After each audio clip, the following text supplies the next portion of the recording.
안녕하세요, 비트TV입니다. 전설적인 투자자 짐 로저스가 암호화폐를 과연 구매를 할까요? 짐 로저스는 2020년 비트코인이 실제 돈이 아니라 도박을 위한 도구일 뿐이라고 주장을 했습니다. 그리고 그는 2020년에 전 세계 정부가 생존을 허용하지 않기 때문에 비트코인 가격이 결국 제로가 될 것이라고 예측을 했습니다. 정부가 생존하기 위해서 결국 암호화폐는 하락을 할 것이다, 빵원이 될 것이다 라는 이야기죠. 그만큼 비트코인은 탈중앙화 반정부적 요소가 없지 않아 있습니다. 분명히. 자, 여기서부터는 구독자분들에게만 노출이 되는 영상입니다. 구독, 좋아요 좀 눌러주시고요. 블록체인 기술이 인류와 공존하기 위해서는 분명히 타협이 필요하다는 거죠. 여기서 말하는 그 타협은 익명성도 중요하고 탈중앙화도 중요하지만 블록체인 기술을 활용하기 위해서는 소수의 그 누군가는 그 블록을 들여다볼 수 있는 권한이 주어져야 된다는 거죠. 그래서 어느 정도의 중앙 집중화가 필요하다는 겁니다. 여러분들 잘 아시겠지만 제가 여러 번 이야기 드렸죠. XRP 리플에 관해서는 그 부분에 대해서는 아주 최적화된 코인이죠. 자, 짐 로저스는 지금 주식시장에도 굉장한 경고를 했어요. 길었던 돈 잔치는 끝났다. 금과 원유가 투자 적기다. 그리고 주식은 내 생애에 가장 최악의 하락장을 맛볼 것이다 라고 이야기를 했습니다. 최근 인터뷰에서 그런 이야기를 했습니다. 짐 로저스가 말하는 지금의 상황은 결국 부채가 문제라는 거죠. 프린팅 됐던 미국의 달러, 전 세계적으로 긴축은 하지 않고 무제한의 양적 완화를 시도했던 그 이유는 아시겠지만 코로나 때문에 엄청나게 돈을 뿌려댔죠. 그래서 2008년 금융위기 때보다 훨씬 더 강력한 데미지를 입힐 것이다. 최악의 하락장을 맛볼 것이다. 삼성전자나 애플 같은 오량주도 지금은 매수를 권하지 않는다. 제가 여러 번 이야기 드렸습니다. 주식과 부동산은 끊임없이 계속 하락을 하게 될 거라고. 이제 거기서 비트코인이 어떤 횡보를 보이냐가 굉장히 중요하죠. 그러면 짐 로저스는 암호화폐에 대해서 어떻게 이야기를 했는지 잠깐 봐보도록 하겠습니다. 그는 여전히 암호화폐를 사지 않을 것이라고 이야기를 했고, 예전에 그가 이야기했던 비트코인을 바라보는 생각이 조금씩 바뀌어 나가는 것 같아요. 이분도 그렇게 비트코인을 싫어했던, 벤을 때렸던, 쓰레기라고 이야기했던 수많은 인플루언서들이 지금 많이 방향 전환을 하고 있어요. 아직도 그런데 짐 로저스와 워런 버핏은 전통 구명을 훨씬 더 사랑하겠죠. 그럴 수밖에 없겠죠. 아직도 그 안에 엄청난 기회가 있다고 생각을 하고, 주식이 아무리 떨어져도 눈 하나 까딱하겠습니까? 인플루언서들, 영향력이 있는 사람들은 분명히 그 자체를 엄청난 기회로 보고 있겠죠. 자, 어떻게 변했을까요? 생각이 제로가 될 거라고 이야기를 했던 짐 로저스는 약간의 투자의 문을 열어놓은 것 같다. 그러나 말은 사지 않겠다고 했지만 그가 샀는지 안 샀는지는 아무도 모르죠. 그리고 그는 유럽연합이 비트코인을 공식 통화로 채택하면 비트코인을 구매할 것이라고 고려하고 있다고 합니다. 가장 강하게 거부하는 것이 지금 유럽연합과 미국이죠. 그런데 미국 이야기는 하지 않고 유럽연합 이야기를 하고 있습니다. 그리고 그는 그렇게 씹어댔던 그는 암호화폐가 정부의 지원을 받기를 원한다고 이야기했습니다. 자, 이쯤 되면 수많은 힌트를 줬죠. 짐 로저스 입장에서도 충분히 가능성이 있다는 표현이죠.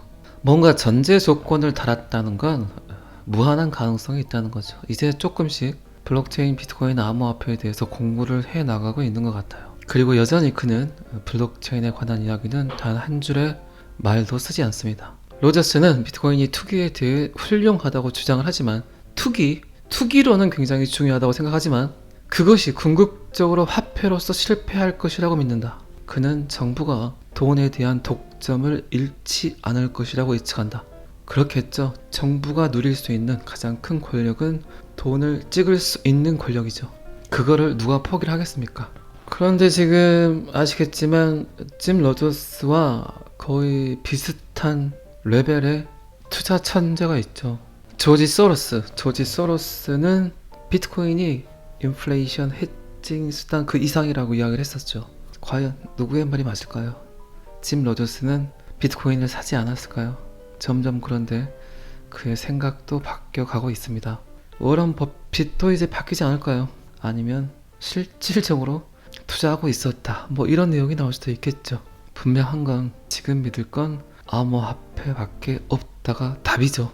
많은 사람들이 알면서 뱉지 못하는 그 말. 수많은 인플루언서들이 돌매를 맞을까봐, 엄청난 돈들이 주식에서 빠져나갈까봐 전전긍긍 하고 있는 그들의 생각들 뻔하죠. 그만큼 아직까지는 전통 금융의 인프라가 훨씬 더 크다는 겁니다. 방금 이야기 드린 조지 소로스 펀드 월가의 어마어마한 큰 손이 결국 비트코인은 인플레이션 해지 그 이상의 수단이라고 표현을 했던 그의 말이 제 생각에는 맞을 겁니다. 자, 이 기사는 여기까지만 보시고요. 1억 6,500만 XRP가 몇 분 만에 여러 거래소와 알려지지 않은 지갑으로 다시 또 전송이 되었다. 참, 저도 암호화폐를 단연간 봐왔지만 작년 말부터 이런 장난질은 지금까지 끊임없이 이어지고 있습니다. 자꾸 어마어마한 숫자의 XRP가 이동이 되고 있어요. 제 추측으로는 분명히 이게 비정부 기관에서 갖고 가고 있다는 거죠. 금융기관에서 유통을 하기 위해서 누구에게? 소비자들에게, 국민들에게, 시민들에게. 제가 생각하는 이 엄청난 양의 이동은 금융기관에서 갖고 가고 있다고 생각을 해요. 방금 제가 말씀드린 이 추측도 어쨌든 제 뇌피설이에요. 그런데 제가 여러 번 여러분들께 이야기 드렸지만 4년 전에 5년 전에 야, 블록체인이 이렇게 활용이 되면 정말 좋겠다.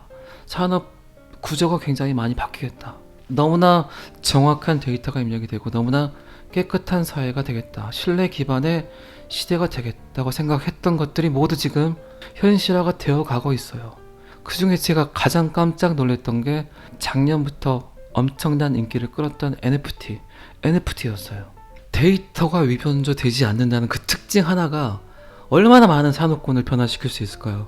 비트코인이 13년 동안 그 블록 안에서 해킹 당하지 않고 지금까지 거의 75만 번까지의 블록 형성이 됐다는 건 그 하나만으로도 인류에게 엄청나게 큰 업적이라는 거죠. 그걸 지금까지 증명을 해왔기 때문에 지금 기업들이 정부에서 블록체인 기술을 받아들이려고 하는 가장 큰 이유죠. 그렇게 제가 몇 년 전에 생각했던 내용들이 현실화가 돼 가면서 XRP의 이동을 보게 되면 XRP를 어쨌든 금융기관에서 많이 인풋을 하겠다라는 생각을 했다는 거죠. 결국 이 내용도 제 생각대로 이루어질 것 같아요. 그리고 방금 전에 말씀드렸지만 작년부터 시작된 XRP의 대규모 이동, 그리고 엄청난 거래량, 시장 가격을 반영하지 않는 그들의 이동, 이런 것들이 무섭다는 겁니다. 그리고 이제 싱가포르 주요 결제 시스템 중 하나인 포모페이에서 얼마 전에 또 XRP 리플과 파트너십 관계를 맺었어요. 끊임없이 또 영토 확장을 하고 있습니다. 싱가포르 같은 경우는 굉장히 큰 금융 인프라를 갖고 있는 나라죠. 그런데 이 파트너십 관계 시점에서 굉장히 많은 거래량이 일어났다는 거예요. 자, 이 파트너십 관계를 통해 포모페이는 리플의 주문형 유동성, ODL, On Demand Liquidity, 수요 유동성이죠. 이 기술을 활용하고 유로화 및 미국 달러에 대한 유동성에 지속적으로 액세스를 하여 재무부 지불을 계산할 수 있다. 재무부 지불. 리플과 제휴하기 전에는 돈이 A에서 B에게 보냈을 때 최대 며칠이 걸리는 비효율적인 결제 방식을 사용하고 있었다. 포모페이 CEO는 이제 회사는 훨씬 더 저렴하고 거의 즉각적인 결제를 수행할 수 있게 될 것이라고 이야기를 했습니다. 리플이 전 세계에서 사용이 되는 건 순식간이에요. 하루아침에 아무도 모르게 어느 날 갑자기. 그 이유가 뭘까요? 끊임없이 엄청난 인프라가 계속 생성이 되고 있잖아요. 리플 사지 마세요. 저 분명히 사지 말라고 했습니다. 추매도 하지 마시고 그냥 갖고 계세요. 여러분들을 백만장자로 만들기에는 그렇게 많은 XRP 리플이 필요하지 않습니다. 제가 방금 이야기를 드린 이유는 무리한 투자를 하지 마시라는 얘기예요. 그냥 현실을 즐기시고 지금을 즐기시고 하던 일 열심히 하시는 게 훨씬 더 현명하다는 거죠. 내가 빚을 내서 아니면 돈을 아껴가면서 그렇게 하지 마시라는 얘기예요.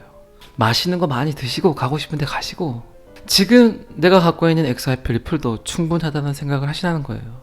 얼마나 내가 갖고 있냐가 중요한 게임이 아니라고 제가 여러 번 이야기 드렸습니다. 내가 이걸 언제까지 갖고 가냐가 중요한 게임이라고요.